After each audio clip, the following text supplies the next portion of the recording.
Admiral Tay stood frozen before the large screen in Earth's United Defense Command Center. The alien message glowed with an eerie blue light. He read it again, hoping the words would somehow change. They did not. This notice serves to inform the inhabitants of the third planet of the Sol system that your world has been selected for immediate clearance. The Galactic Council requires your solar system for a Class 7 hyperspace bypass. You have 30 Earth rotations to evacuate all sentient life. After this period, sterilization procedures will commence. The room was silent. 20 military leaders from Earth's most powerful nations stared at the message. Some looked shocked, others angry, all looked afraid. "Could this be fake?" asked General Park, breaking the heavy silence. Admiral Tay shook his head. The message arrived simultaneously at every major communications center on Earth. Our satellites confirm a massive object has entered our solar system and is now positioned near Jupiter. Dr. Gia entered the room. Her small frame moved quickly to the main computer. Her fingers danced across the keyboard as she pulled up complex data patterns.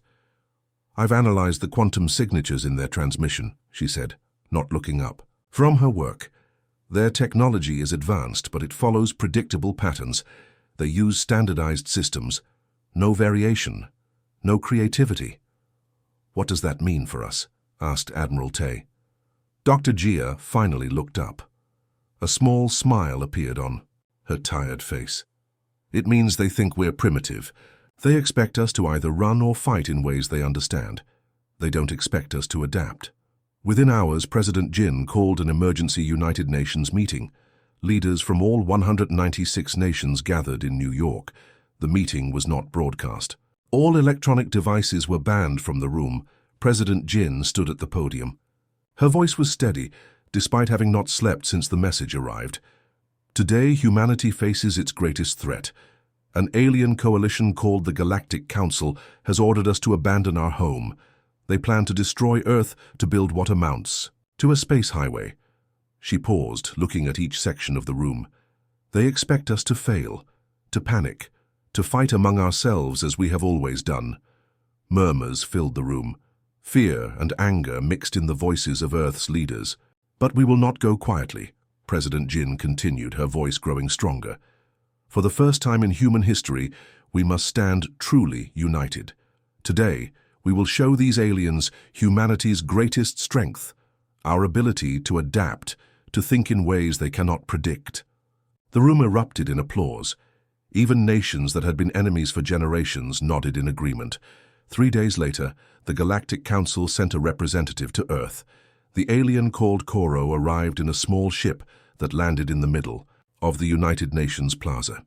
Koro stood nearly 7 feet tall with pale blue skin that seemed to shimmer in the sunlight. 4 arms moved with elegant precision as the alien adjusted what appeared to be a breathing apparatus. World leaders gathered in a hastily prepared meeting room. President Jin led the Earth delegation. "We wish to negotiate," she said firmly. "Surely there are alternatives to destroying our world." Koro made a sound that might have been laughter. "Negotiate? Your species barely understands basic space travel. You are an insignificant speck in an unfashionable arm of the galaxy. The Council's decision is final. The bypass must be built, but—" "This is our home," argued President Jin. "Billions will die." "Then I suggest you begin evacuation immediately," Koro replied coldly. "The Council has generously provided 30 days. Most species receive far less time." After Koro departed, a different kind of meeting took place deep beneath the Rocky Mountains. In a facility unknown to the public, Admiral Tay gathered Earth's best scientists, engineers, and military strategists. "They're watching us now," he told the group. "Their ships will monitor large population movements. They expect to see panic, evacuation attempts, perhaps some primitive military preparations. Then we'll give them exactly that," said Dr. Gia. She projected a map of Earth showing major cities. "We'll create visible evacuation centers here, here, and here.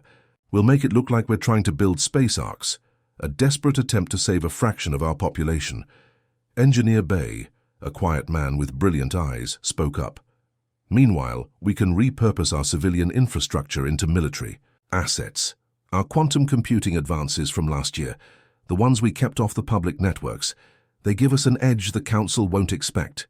Admiral Tay nodded. Every nation must contribute their secret technologies. No holding back, no old rivalries. Around the world a careful dance began. On the surface, humanity appeared to be in panic.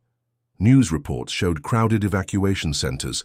Military vehicles moved visibly between cities. Space agencies announced desperate plans to build escape ships. But beneath this performance, in hidden facilities and secured networks, Earth's greatest minds worked together. They adapted human technology in ways the standardized Council systems would never predict. They studied the quantum signatures of the alien message, finding weaknesses in the patterns. 20 days before the deadline, Dr. Jia made a breakthrough. She burst into Admiral Tay's office, her eyes wide with excitement. "We don't need to fight their fleet," she said breathlessly. "I've found something better. We're going to strike at the heart of the Council itself." For the first time since the message arrived, Admiral Tay smiled.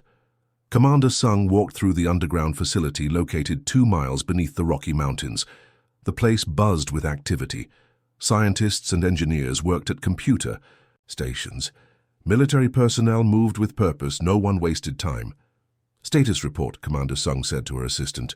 "The evacuation centers are running at full capacity," the young officer replied. "Council ships are monitoring them closely. They believe we're trying to gather our people for transport off-world." Commander Sung nodded. "Good. Keep the charade going. The more desperate we look, the less they'll suspect what we're really doing." She continued her walk through the facility, stopping at a large circular room where Engineer Sue worked with her team. Dozens of screens showed technical diagrams of weather satellites currently orbiting Earth. "How is the modification process coming along?" Commander Sung asked. Engineer Sue looked up from her work. Her eyes were red from lack of sleep, but they shone with excitement. "Better than expected. We've already converted 60% of our weather control satellites into weapons." She pulled up a 3D model on the main screen. "Look at this. We've repurposed the atmospheric monitoring systems into directed energy weapons. The beauty is they still function as weather satellites on the surface." "Will the Council detect the modifications?" Commander Sung asked. Engineer Sue smiled. "That's the best part. They won't. Their technology is so standardized they only look for conventional weapons, things they recognize as threats. These modified satellites emit the same signals as before, but with one command they can focus enough energy to disable a Council ship's navigation system." In another section of the facility, Dr. Jia worked with a team of quantum physicists. They surrounded a machine that hummed with quiet power. Unlike traditional computers with their blinking lights and fans, this quantum computer operated in near silence, its processing power beyond anything publicly known on Earth. "The calculations are proceeding on schedule," Dr. Jia told Commander Sung. "We're analyzing every piece of data from the Council's message to understand their technological weaknesses." "And?" Commander Sung prompted. "Their predictability is their greatest weakness. They've relied on technological superiority for so long, they've stopped innovating. Their systems follow the same patterns they've used for thousands of years." Outside the facility, life on Earth continued in carefully orchestrated chaos. News broadcasts showed crowds fighting for space on non-existent evacuation ships. Military vehicles raced between cities with sirens blaring. Construction crews pretended to build massive arcs in deserts and open plains, structures designed to be seen from orbit, but incapable of actual spaceflight. The Council's surveillance satellites recorded it all. Their reports to Galactic headquarters confirmed what they expected to see: a primitive species in panic, making futile attempts to save themselves. What they didn't see were the real preparations happening in thousands of hidden locations around the world. In abandoned mines, underwater facilities and secret military bases, humanity quietly prepared for a response the Council would never anticipate. 10 days before the Council's deadline, Earth's leaders gathered again in the underground facility. Admiral Tay and Commander Sung presented the defense plan to President Jin and the military commanders of Earth's nations. "Our conventional weapons would be useless against their fleet," Admiral Tay explained. "Even our most advanced missiles would be intercepted before they reach their targets. Then what hope do we have? Asked one of the commanders. Strategist Hoon stepped forward. A quiet man with thoughtful eyes, he had spent his career studying unconventional warfare. We've been analyzing their communication patterns and ship movements. The Council operates as a highly centralized system. All commands flow from their political center. He activated a holographic display showing a massive space station. This is the Council's headquarters, located in what they call the Central Administrative Sector. Their military never operates independently. They always wait for instructions from leadership. You're suggesting we attack their headquarters? President Jin asked. How would we even reach it? We won't attack their fleet, Strategist Hoon explained.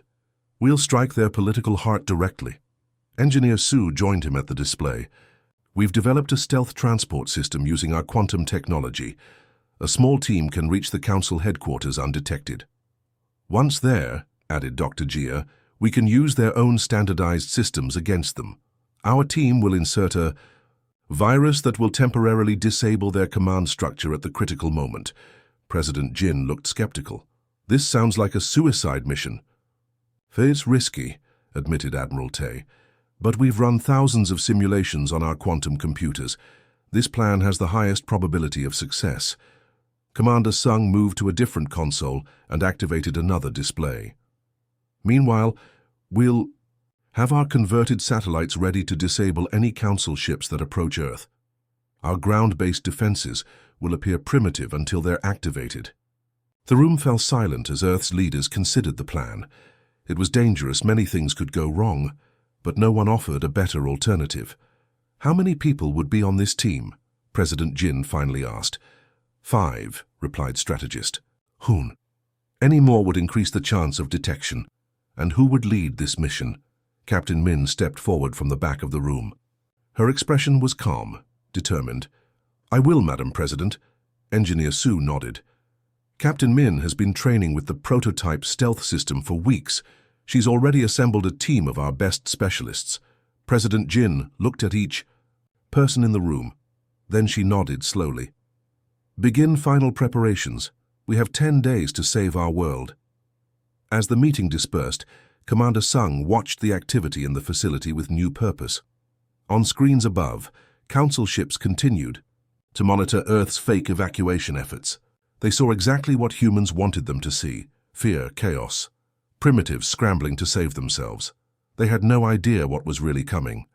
The small Earth shuttle drifted silently through space. From the outside, it appeared to be nothing, literally nothing. The quantum cloaking technology bent light around its hull, making it invisible to both eyes and senses. Inside, Captain Min and her team of 4 specialists checked their equipment one final time.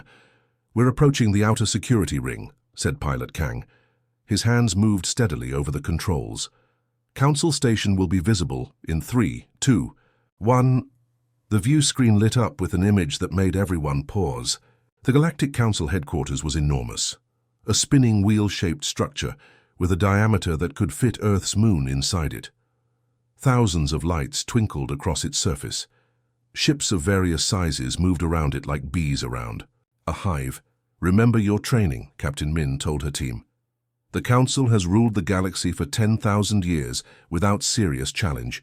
Their security is designed to intimidate, not to actually stop a determined enemy.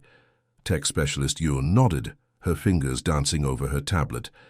Their systems are broadcasting standard identification protocols, just as our simulations predicted. Ready? The fake credentials, ordered Captain Min. The team had studied Council communication patterns for days. Their quantum computers had broken the basic encryption used for routine traffic around the station. Now they would put their countermeasures to the test. Sending false transportation ID now, said Communications Officer Han. According to their system, we're a maintenance vessel scheduled for routine work in Section 87. The team held their breath as they drifted closer to the massive station. A moment passed, then another. No challenges, Han reported with surprise in his voice.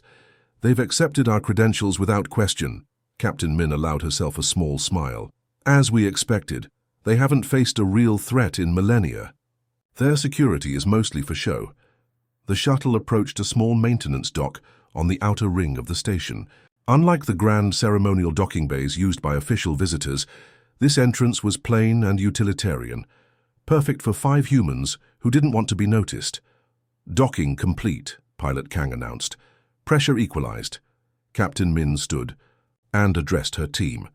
"From this point forward, absolute silence on comms unless absolutely necessary. Security Officer Du will take point, Ewen stays in the middle. I'll guard our rear. Remember, we're not here to fight. Our mission is infiltration." "Only?" They nodded grimly. Each understood what was at stake. All wore specially designed suits that masked their biosignatures. To any council sensors, they would register as maintenance drones, not living beings.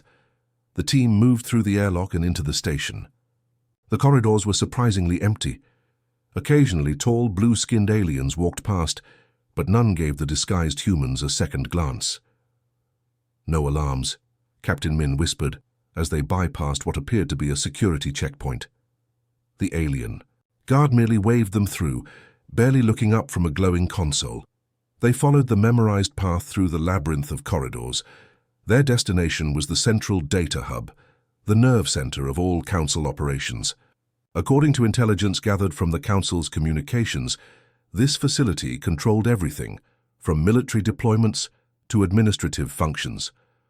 After 20 minutes of careful movement, they reached a massive door marked with alien symbols. "Central Data Processing," translated Officer Han quietly.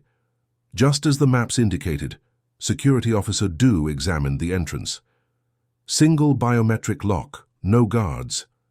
Tech Specialist Yun moved forward with a small device in her hand. "Their lock. Systems use standardized patterns across all facilities. This should bypass it easily." She placed the device against the lock panel. It hummed softly for 3 seconds, then the massive door slid open. Inside was a cavernous room filled with rows of tall crystalline structures. Each glowed with internal light, pulsing in patterns that suggested vast amounts of data flowing through them. "The Council's main computer network," Yoon whispered, awe in her voice despite their dire situation. "All the knowledge of thousands of civilizations. Focus on the mission," Captain Min reminded her. "How long will you need?" Kyun connected her Earth-made device to the nearest crystal column. 15 minutes to plant the primary virus, another 10 to search their military database for useful intelligence. "Do it," ordered Captain Min. "Han, help her." "Do, and I will. Guard the entrance." As the 2 specialists worked, Captain Min kept watch. The lack of security was both a relief and deeply disturbing. The Council's arrogance was beyond anything humans could imagine. They truly believed no species would dare challenge them. "Captain," called Yoon softly after some time, "you need to see this." Min approached the console where Yoon was working. The screen displayed complex schematics and deployment plans. "These are the Council's military protocols," Yoon explained.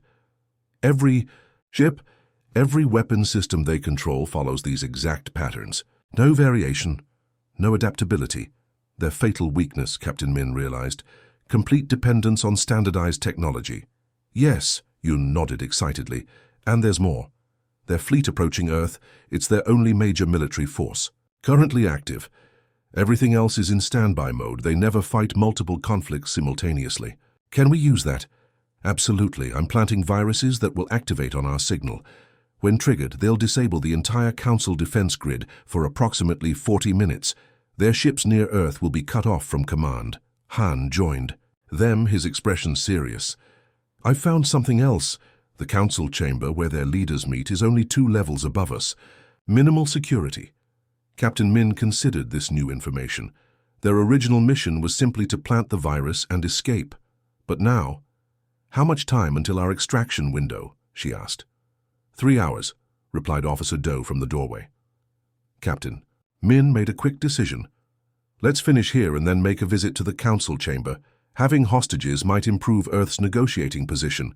Yoon turned back to her work, fingers flying over the controls. After several more minutes, she sat back with a satisfied expression. "Download complete," Yoon confirmed. "Primary virus is embedded in their command systems. Secondary infections planted in backup protocols. All set to activate on our signal." She disconnected her device and stood up. "Now we wait," she said. "And plan our next move," Captain Min nodded. "Earth has 30 hours until the Council's deadline. We'll be in position when they need us most." The massive Council armada entered Earth's orbit precisely on schedule. 12 enormous warships, each the size of a small city, positioned themselves around the planet. Smaller attack vessels swarmed between them like angry insects. From the ground, they appeared as new stars in the daylight sky, beautiful yet terrifying. In the underground command center, Admiral Tay watched the monitors with perfect calm. Around him, military personnel from nations that had been enemies, just 30 days ago, now worked together in silent coordination. "Council ships have completed their orbital positioning," reported a young officer. "Their weapons systems are powering up." Admiral Tay nodded.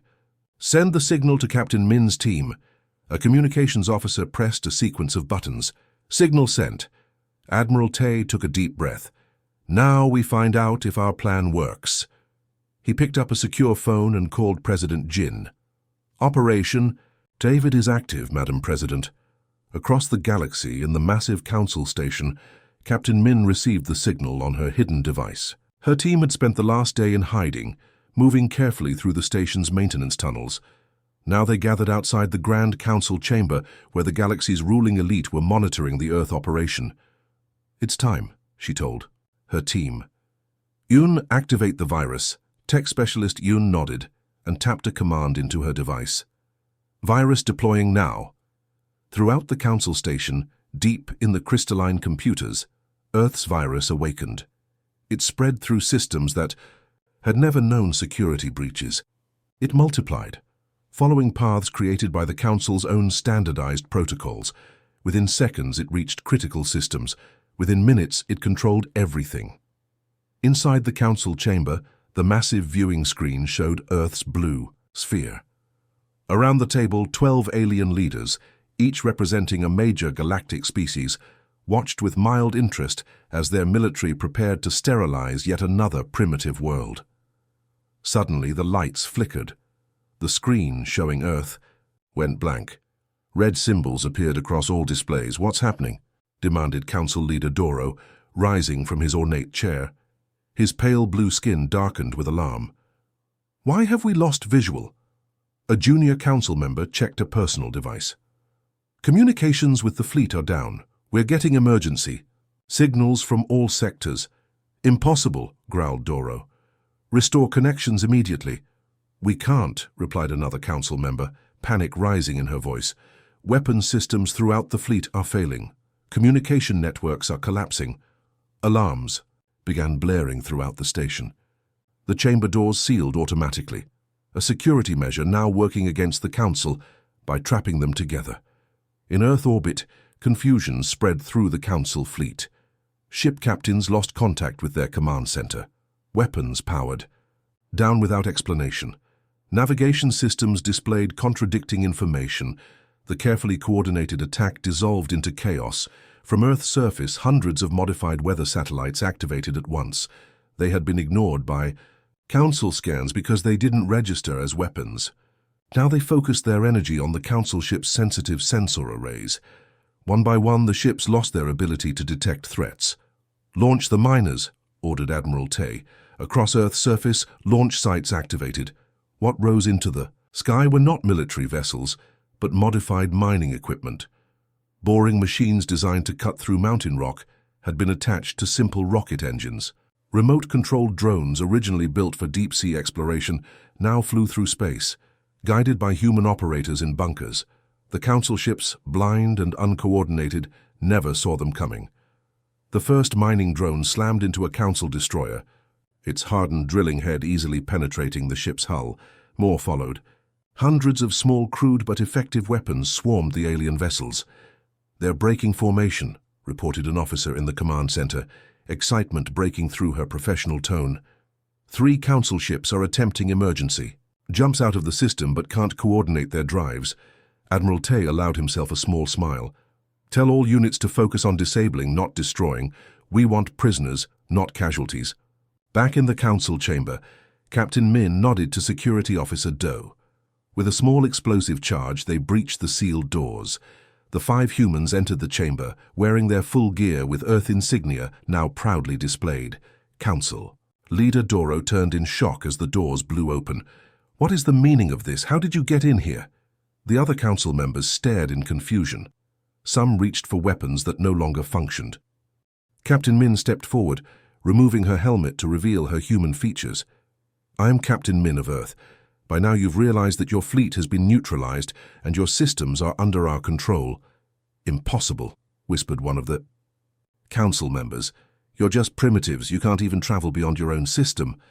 Yet here we stand, replied Captain Min. While your advanced civilization never considered that standardization makes you predictable, predictable means vulnerable. She stepped closer to the council table, placing her hands on its polished surface. Your ships above Earth are disabled, but not destroyed. Your station's life support remains functional. We could have killed you all, but that's not our way. Council Leader Doro seemed to shrink in his seat. What do you want? We request immediate negotiations, Captain Min announced to the stunned aliens. Earth will not be destroyed today. Instead, the Galactic Council will recognize our right to exist and our sovereignty over our solar system. And if we refuse? Asked Doro, a final attempt at defiance. Captain Min smiled. Look at your screens. The displays flickered back to life, showing council ships being systematically disabled by Earth's makeshift weapons. Some were being boarded by teams in simple spacesuits. The choice is simple, said Captain Min. Negotiate with us as equals, or be remembered as the council that fell to a primitive species. Doro looked at his fellow council members. One by one, they nodded in defeat. Very well, said Doro quietly. We will negotiate. The Grand Conference Hall of the Galactic Council had never hosted a meeting quite like this one. For 10,000 years, the massive room with its soaring crystal ceiling had seen only carefully scripted ceremonies and predetermined decisions. Today was different. On one side of the table sat the 12 council leaders, their postures stiff and uncomfortable. On the other side sat the Earth delegation, President Jin, Admiral Tay, Dr. Jia, and several other humans who had just 1 month ago been facing extinction. Guards from both sides lined the walls. Through the massive windows, everyone could see the damaged council ships being repaired by joint teams of humans and aliens, a visible reminder of how quickly things had changed. President Jin spoke first, her voice calm but firm. 1 month, ergo you ordered the death of our entire species, without even attempting meaningful communication. Today we sit as equals. Council Leader Doro shifted uncomfortably. The Council acknowledges errors were made in our assessment of Earth. Not errors, President Jin corrected. Arrogance. You've maintained the illusion of superiority through bureaucracy, not innovation. Your technology stopped advancing centuries. Ergo because you stopped being challenged. A murmur ran through the council members. One of them, a reptilian being named Sarn, leaned forward. How did you do it? Sarn asked, genuine curiosity in his voice. How did a species confined to one solar system defeat the greatest power in the galaxy?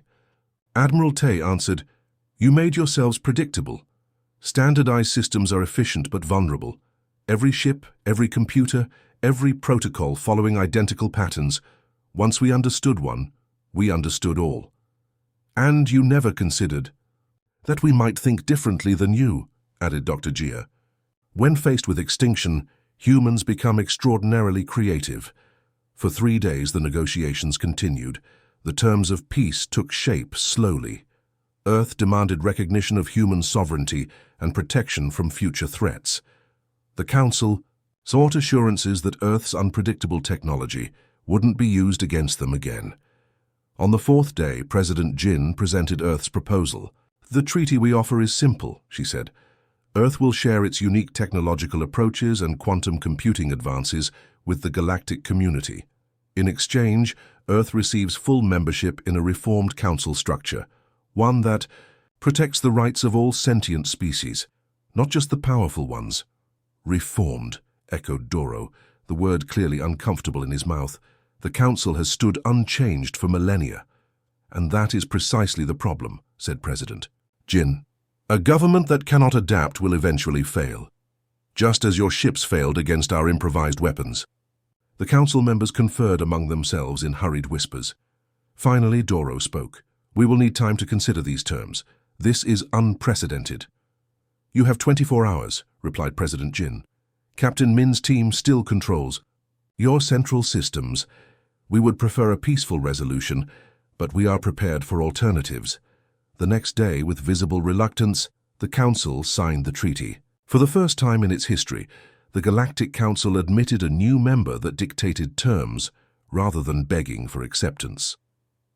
2 months later, Dr. Jia stood in a laboratory aboard the Council station. Around her gathered scientists from 20 different species, all watching as she demonstrated Earth's approach to quantum computing. "Your traditional systems use perfect crystalline structures," she explained, showing them a conventional Council computer core. "Ours deliberately incorporate small imperfections, controlled chaos that creates new pathways for information." A tall scientist with 4 arms raised a tentacle-like appendage. "But imperfection leads to errors. Why would you choose this approach?" Dr. Jia smiled. "Because perfect systems can only solve perfect problems. The universe is messy. Life is unpredictable. Our computers reflect that reality." She paused, looking at the curious faces around her. "Humanity's greatest strength isn't our technology," she continued. "It's our creativity when facing impossible odds. We've survived countless near extinctions on our own world. Each time we adapted and grew stronger." Word of Earth's victory spread quickly across the galaxy. Species that had lived under Council rule for generations began to ask questions.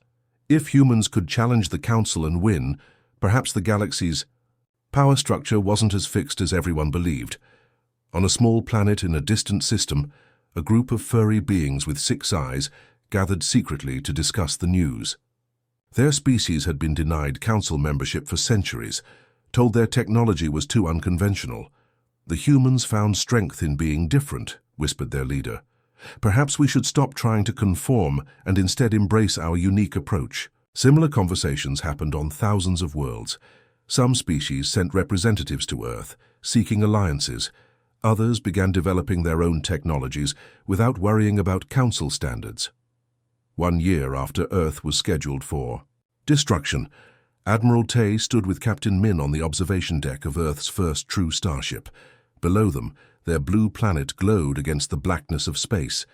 "The Council reports that 27 previously subjugated species have petitioned for full membership," said Captain Min. "The old power structure is crumbling." Admiral Tay nodded. "A new order is emerging, one where adaptation is valued over tradition, where differences are seen as strengths, not weaknesses." "Do you think they'll ever thank us for it?" asked Captain Min. Admiral Tay laughed. "The Council? Probably not, but the rest of the galaxy, I think they already are." As Earth's ship prepared for its first official journey to the Council station, messages of gratitude poured in from across the stars. A new age had begun, sparked by a small blue planet that refused to die quietly. The end.